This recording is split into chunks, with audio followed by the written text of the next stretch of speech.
Olá! Nesta que é a nossa sexta aula da disciplina de Filosofia e Lógica, iremos analisar os conceitos fundamentais da lógica clássica, como também a sua aplicabilidade no campo das ciências exatas e principalmente no âmbito das ciências formais. Boa aula!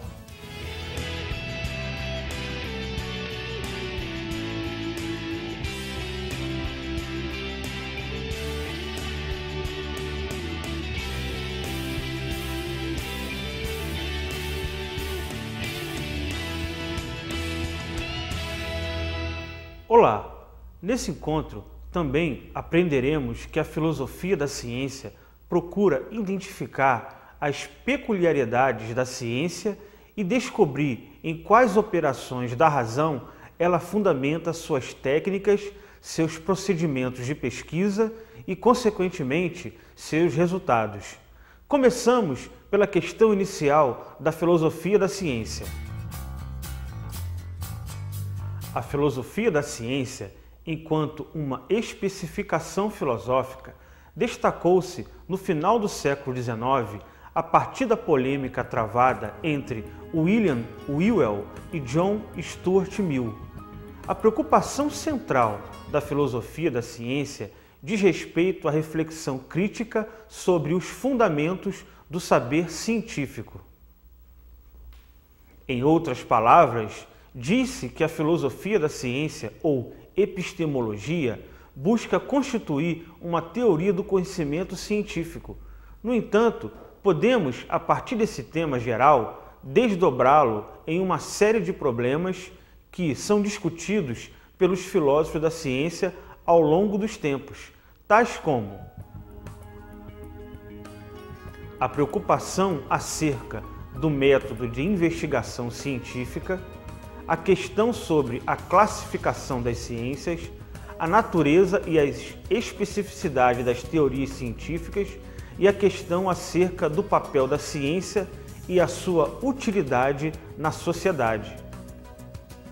A filosofia da ciência pode ser dividida em duas grandes áreas, a epistemologia da ciência e a metafísica da ciência.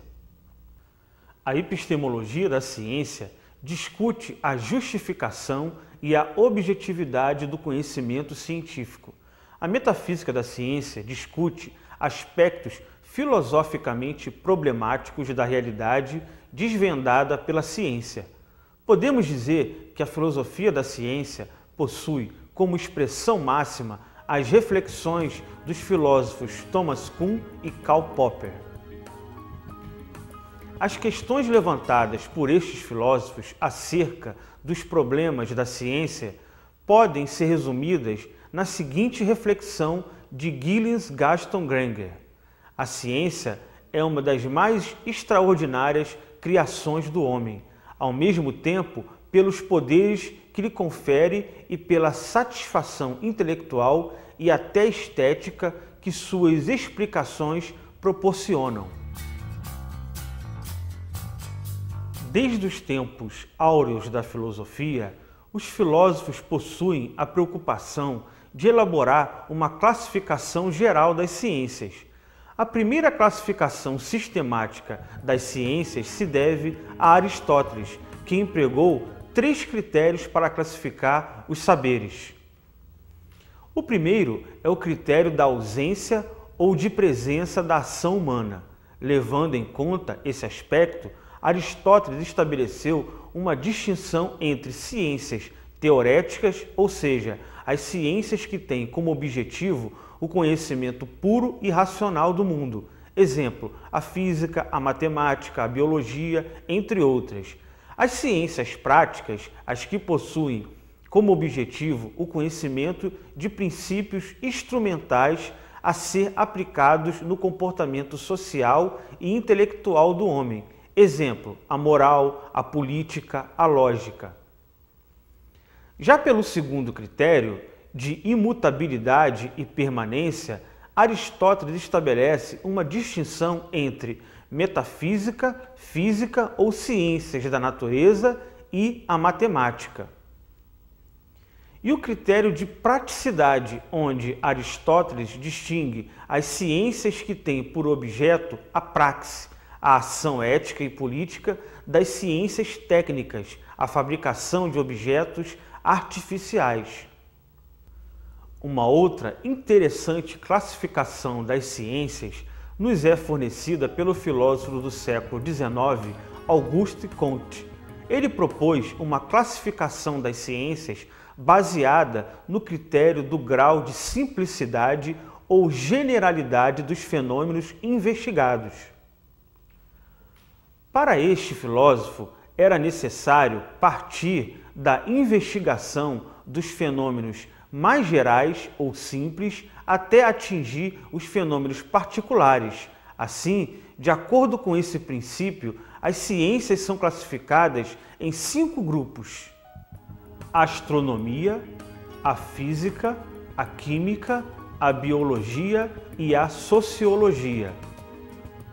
Diferentemente de Aristóteles e Auguste Comte, o filósofo contemporâneo Karl Hempel classificou as ciências em 2 grandes grupos: ciências empíricas, ciências não empíricas. As ciências empíricas são aquelas que procuram descobrir, descrever e explicar as ocorrências do mundo em que vivemos. As afirmações dessas ciências, diz Hempel, devem ser confrontadas com os fatos de nossa experiência. As ciências não empíricas são aquelas que dispensam a referência à experiência. Estas se desenvolvem no plano da abstração e do raciocínio, exemplo, a lógica e a matemática. Por sua vez, as ciências empíricas dividem-se em ciências naturais e ciências sociais ou ciências humanas.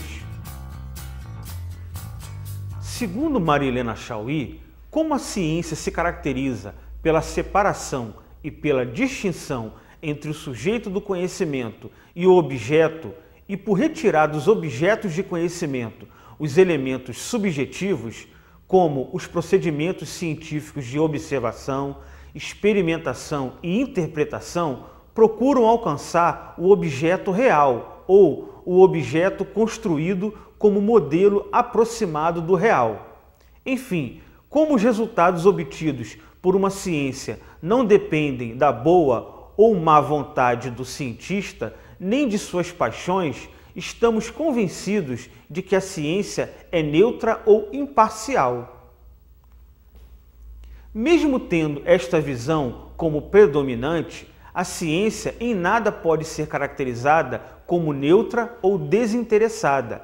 Essa visão é uma ilusão, pois quando o cientista define o seu objeto de investigação ou conhecimento, ou decide usar um ou outro método em sua investigação para obter um resultado esperado, sua atividade não é neutra nem parcial. A neutralidade da ciência diz respeito aos valores morais e sociais que, em tese, não influenciariam os cientistas em seu trabalho de pesquisa e investigação. Nesse caso, o conhecimento científico seria considerado neutro, por não atender a nenhum valor particular, podendo suas práticas ser realizadas sem a influência de qualquer valor, não serviriam a nenhum interesse específico.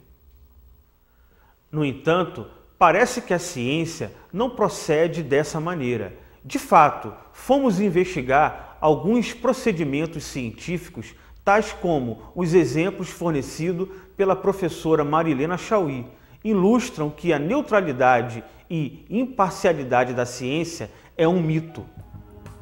O racismo não é apenas uma ideologia social e política, é também uma teoria que se pretende científica, apoiada em observações, dados e leis conseguidas com a biologia, a psicologia, a sociologia. É uma certa maneira de construir tais dados, de sorte a transformar diferenças étnicas e culturais em diferenças biológicas, naturais, imutáveis e separar os seres humanos em superiores e inferiores, dando aos primeiros justificativas para explorar, dominar e mesmo exterminar os segundos. Por que Copérnico teve que esconder os resultados de suas pesquisas e Galileu foi forçado a comparecer perante a Inquisição e negar que a Terra se movia ao redor do Sol? Porque a concepção astronômica geocêntrica, elaborada na antiguidade por Ptolomeu e Aristóteles, permitia que a Igreja Romana mantivesse a ideia de que a realidade é constituída por uma hierarquia de seres que vão dos mais perfeitos, os celestes, aos mais imperfeitos, os infernais, e que essa hierarquia colocava a Igreja acima dos imperadores, estes acima dos barões e estes acima dos camponeses e servos. Se a astronomia demonstrasse que a Terra não é o centro do universo e que o Sol não é apenas uma perfeição imóvel, e se a mecânica galileana demonstrasse que todos os seres estão submetidos às mesmas leis do movimento, então as hierarquias celestes, naturais e humanas perderiam legitimidade e fundamento, não precisando ser respeitadas.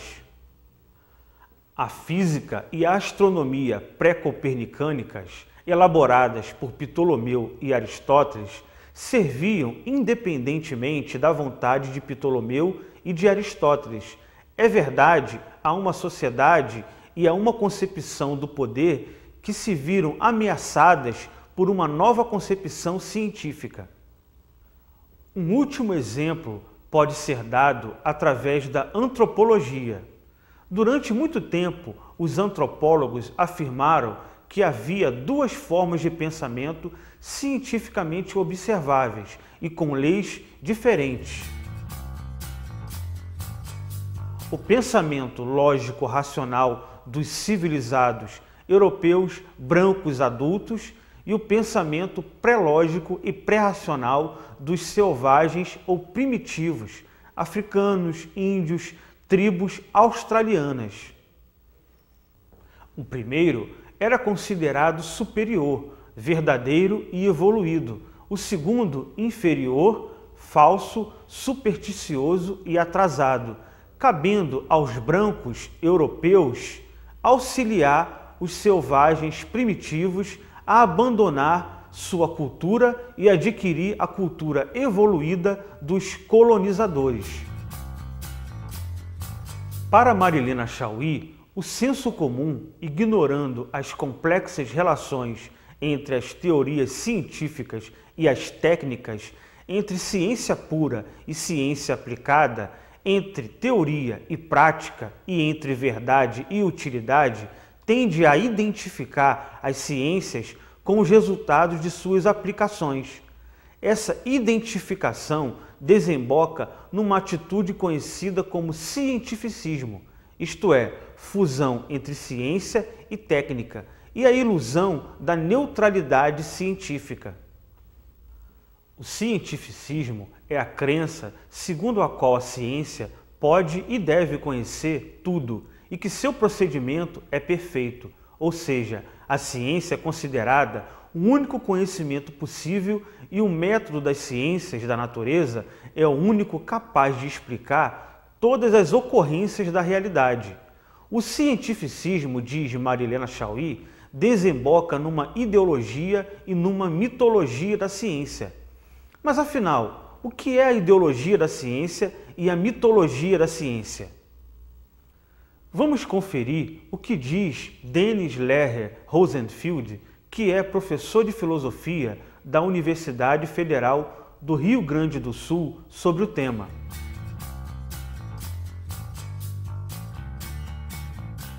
A disputa clássica entre fé e ciência, ela diz respeito a um modo mediante o qual uma pessoa adere a proposições, adere a ideias. Um pensamento baseado na fé, ele está fundamentado numa adesão dogmática a determinadas ideias, a determinados princípios ou a determinados valores, que não, adesão essa que não aceita, que não admite críticas. O pensamento científico é aquele que está constantemente aberto a verificar os seus pressupostos, não uma adesão dogmática, não uma adesão incondicional, ou seja, tudo deve ser verificado. O que causa a grande transformação do ponto de vista da época moderna é quando o pensamento dogmático cede para o pensamento científico, entendendo o pensamento científico como aquele que é um pensamento aberto, um pensamento crítico, um pensamento livre. Normalmente nós entendemos essa distinção como se ela estivesse baseada na relação entre religião e ciência, por exemplo. Nós estamos vivendo um mundo onde a religião perdeu, digamos, boa parte do poder que ele exercia sobre as mentalidades, sobre o pensamento das pessoas, mas ela foi substituída por outras formas de pensamento dogmático, que são pensamentos dogmáticos baseados, por exemplo, na política. O modo que as pessoas aderem muitas vezes ao marxismo, que nossa origem era um pensamento aberto, se torna um dogma. Então, o que se torna necessário hoje? Se torna necessário hoje que as pessoas voltem ao espírito da ciência, digo o espírito da ciência, e não ao nome da ciência. O que está acontecendo é que as pessoas dizem, não, eu faço ciência social, mas sou incondicionalmente marxista. O que ele está querendo dizer com isso? Ele está querendo dizer com isso que ele volta a um pensamento baseado na fé.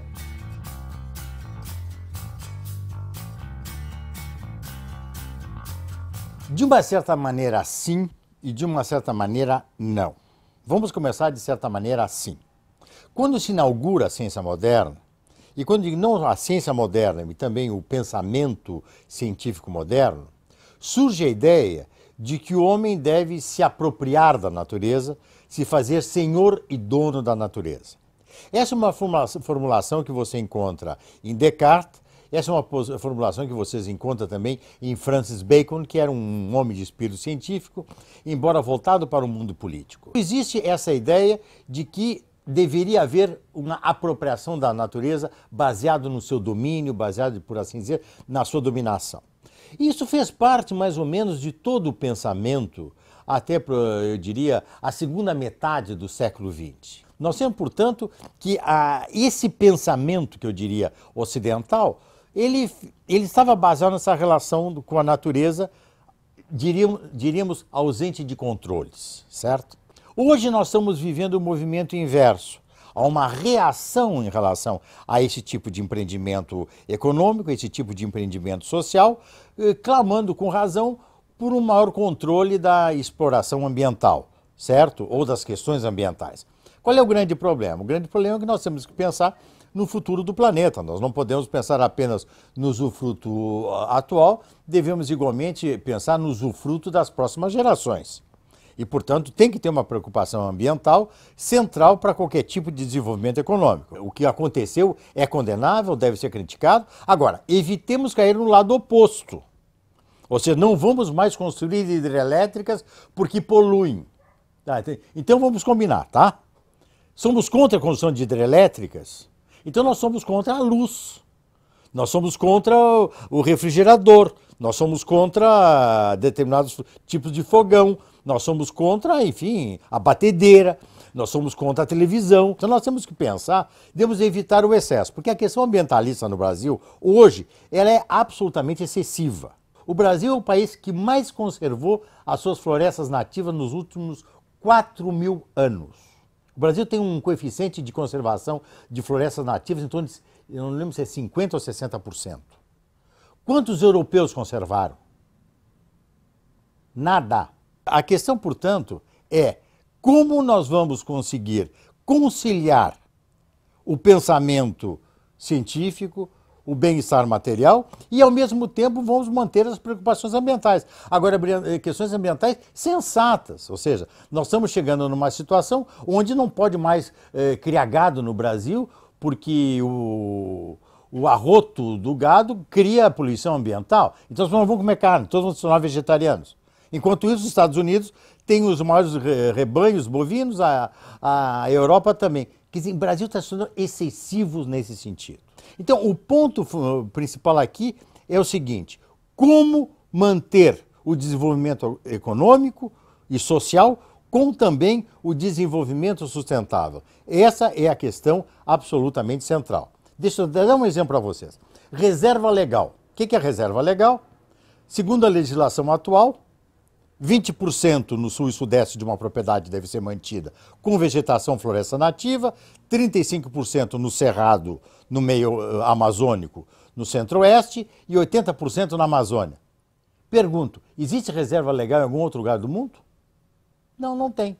Agora os europeus e as ONG ambientalistas vêm lutar por reserva legal aqui. Ou seja, isso é uma das tantas distorções que mostram que esses países europeus estão ingerindo nos assuntos nacionais e estão favorecendo as empresas de lá em detrimento das empresas daqui.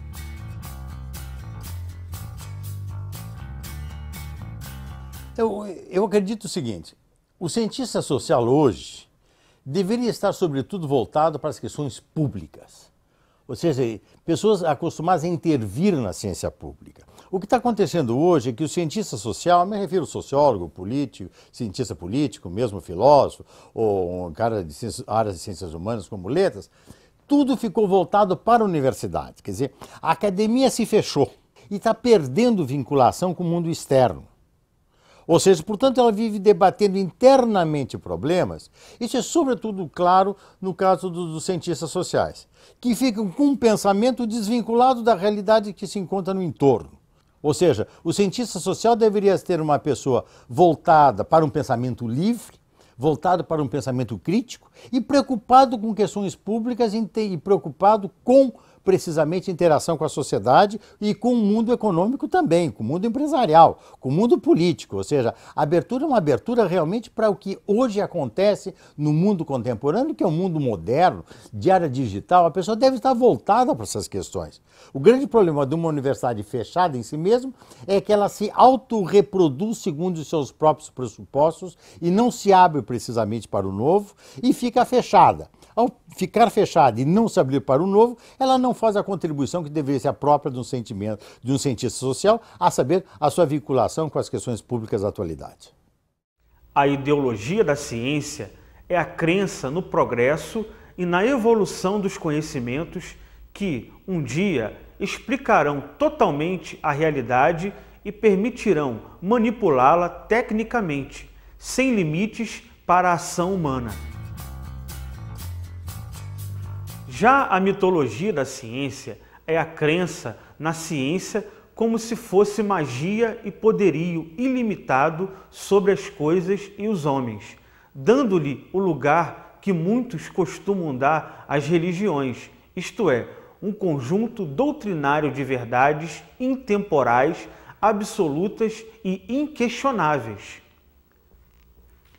Podemos concluir o nosso estudo com a seguinte reflexão: além de fazer parte essencial da atividade econômica, a ciência também passou a fazer parte do poder político. Não é por acaso, por exemplo, que governos criem ministérios e secretarias de ciência e tecnologia e que destinem verbas para financiar pesquisas civis e militares. A lógica é uma parte da filosofia na sua definição geral, que pode ser compreendida como a ciência que tem como objeto determinar, por entre todas as operações intelectuais que tendem para o conhecimento do verdadeiro, as que são válidas e as que não são. Desde a Grécia Antiga, a filosofia busca o saber através do uso metódico da razão, ou seja, aos filósofos interessava uma formulação de raciocínios que chegasse a resultados verdadeiros e não falsos. Para se obter esses resultados, diversos pensadores se voltaram para a tarefa de analisar as estruturas do raciocínio, organizando-as e classificando-as. Foi assim que a lógica se desenvolveu. Contudo, em seu início, a falta de uma sistematização que fizesse com que a lógica se constituísse em um domínio específico e autônomo do conhecimento humano era visível. Essa sistematização da lógica só teve seu início com Aristóteles, no qual a lógica se estabelece enquanto disciplina sistemática denominada de lógica clássica ou tradicional.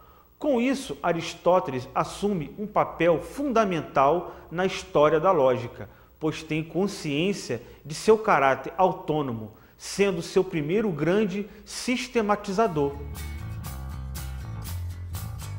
As fontes básicas para elucidar essa questão são os comentários de Aristóteles em uma das suas obras lógicas, os Primeiros Analíticos.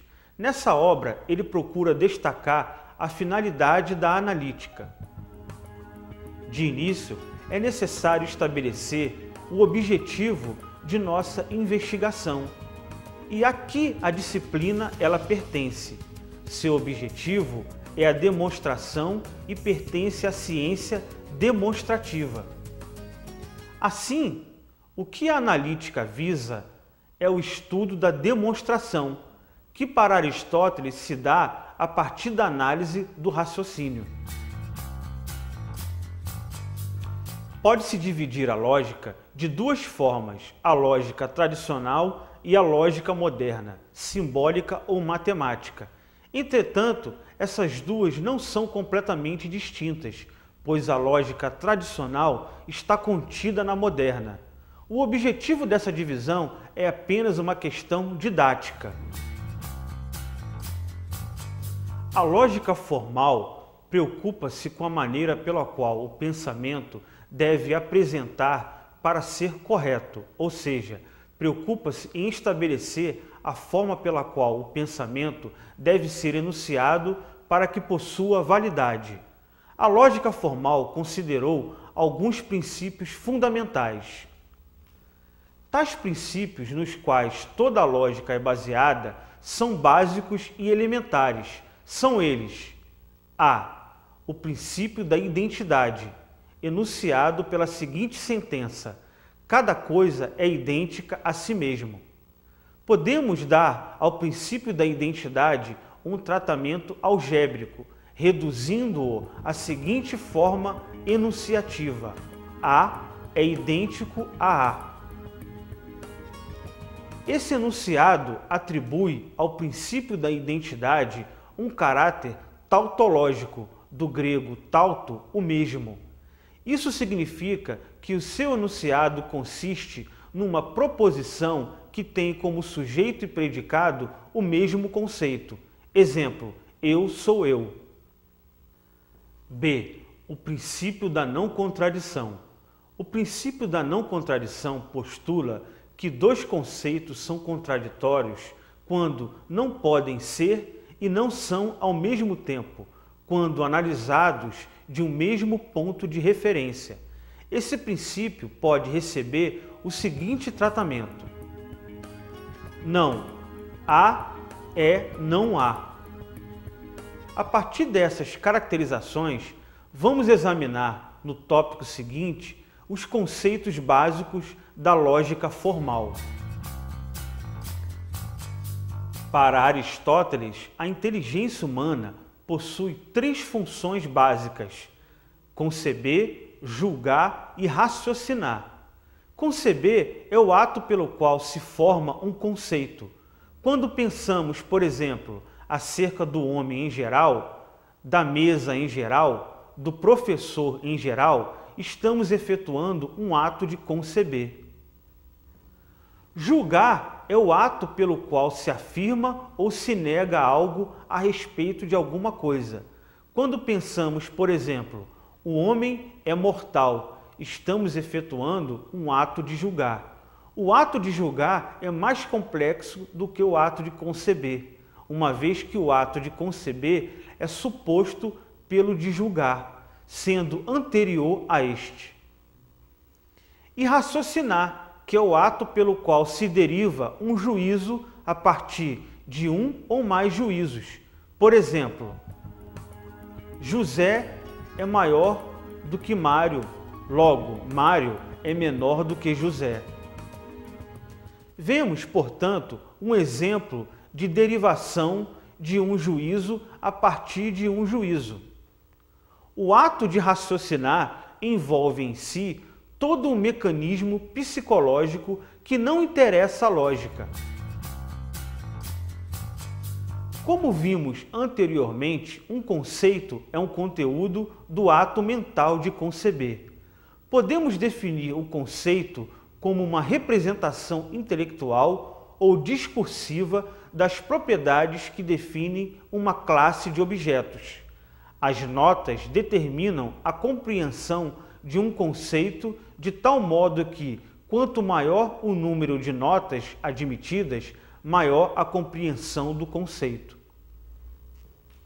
Quando definimos homem como um animal racional, distinguimos duas notas que compõem o conceito homem, animal e racional.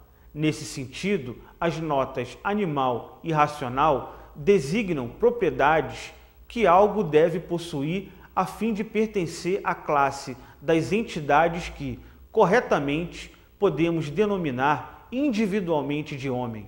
Assim, dizer que as notas de conceito conotam o conceito. A extensão de um conceito na lógica, também conhecida como denotação, a extensão de um conceito. Livro, por exemplo, pode ser definida como a classe de todos os objetos aos quais podemos inevocadamente denominar de livro. Do mesmo modo, a extensão do conceito mesa seria o conjunto de todas as mesas e a extensão do conceito homem, o conjunto de todos os homens. João, Pedro e José, por exemplo, pertencem à extensão do conceito homem. Podemos notar, por exemplo, que a extensão do conceito quadrado é menor do que a do conceito quadrilátero, e a extensão deste, por sua vez, é menor do que a do conceito polígono. A compreensão de um conceito na lógica é também denominada de conotação ou intenção. Podemos definir a compreensão como um conjunto de características que dizem respeito ao significado de um conceito, contrariamente às coisas que o conceito designa. Podemos definir o raciocínio como a derivação de um juízo a partir de um ou mais juízos. Em todo raciocínio, distinguimos sempre o antecedente e o consequente. Como exemplo de raciocínio, temos: todo homem é mortal, antecedente. Logo, nenhum imortal é homem, consequente. Esse exemplo que vimos é também caracterizado como uma inferência. Por inferência, deve-se entender um conjunto ordenado de proposições no qual a última é a conclusão, consequente, e as demais são denominadas de premissas, antecedente. Vejamos, portanto, os tipos de raciocínio. Raciocínio dedutivo ou dedução é aquele cujo consequente é inferido em função apenas da conexão que compõe o raciocínio, ou seja, o argumento dedutivo é aquele que parte de premissas gerais para uma conclusão particular. Vamos ver o seguinte exemplo. Todo mamífero é mortal. Todo cão é mamífero. Logo, todo cão é mortal.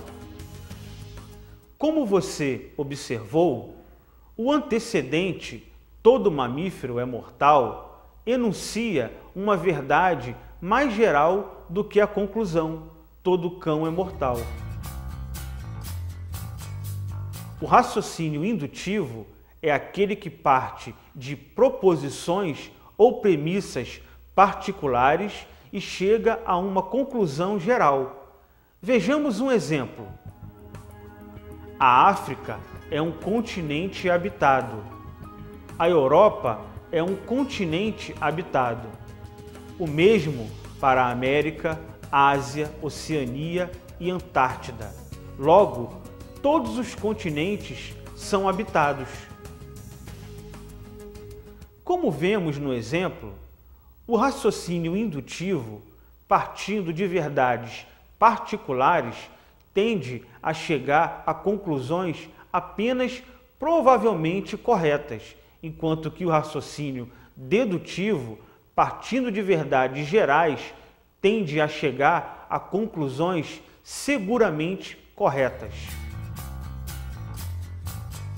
O silogismo é uma forma especial de argumento em que uma conclusão que une os dois termos é deduzida de duas premissas que une esses dois termos a um terceiro termo.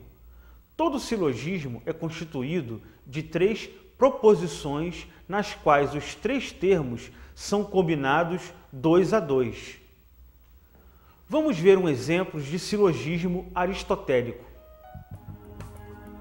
Primeira premissa: todo homem é mortal. Segunda premissa: todo grego é homem. Conclusão: todo grego é mortal. Primeira premissa: todo o A é B. Segunda premissa: X é A. Conclusão: todo X é B e A. Nos exemplos, vemos uma estrutura clássica de silogismo. Neles, temos a primeira premissa, aquela que contém o termo maior, é chamada de premissa maior. A segunda premissa é que possui o termo menor, é chamada de premissa menor. O silogismo é composto de dois termos extremos, que se unem na conclusão, funcionando como sujeito e predicado. O predicado da conclusão é denominado de termo maior, que se convencionou abreviar por T maiúsculo, enquanto que o sujeito é o termo menor, que se convencionou abreviar por T minúsculo. O termo ao qual cada um dos extremos está ligado e que não aparece na conclusão do silogismo é denominado de termo médio, abreviado por M maiúsculo. No exemplo anterior, mortal é o termo maior, grego é o termo menor e homem o termo médio. Assim, os termos T maiúsculo, T minúsculo e M maiúsculo são a matéria remota do silogismo. A premissa que contém o termo maior é chamada de premissa maior, enquanto a que contém o termo menor é chamada de premissa menor. Todo silogismo possui a seguinte estrutura: antecedente: todo homem é mortal, premissa maior. Antecedente: todo grego é homem, premissa menor. Consequente: todo grego é mortal, conclusão. Antecedente: todo círculo é redondo, premissa maior. Antecedente: nenhum triângulo é redondo, premissa menor. Consequente: logo, nenhum triângulo é círculo, conclusão. Ficamos por aqui. Espero que tenham gostado e até a próxima aula.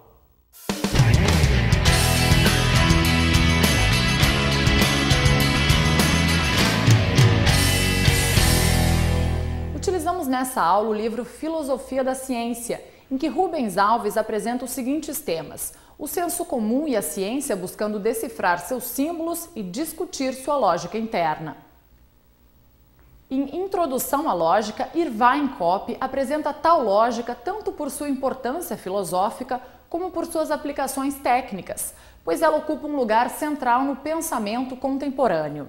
Introdução à Lógica constitui uma introdução amena e rigorosa a este tema.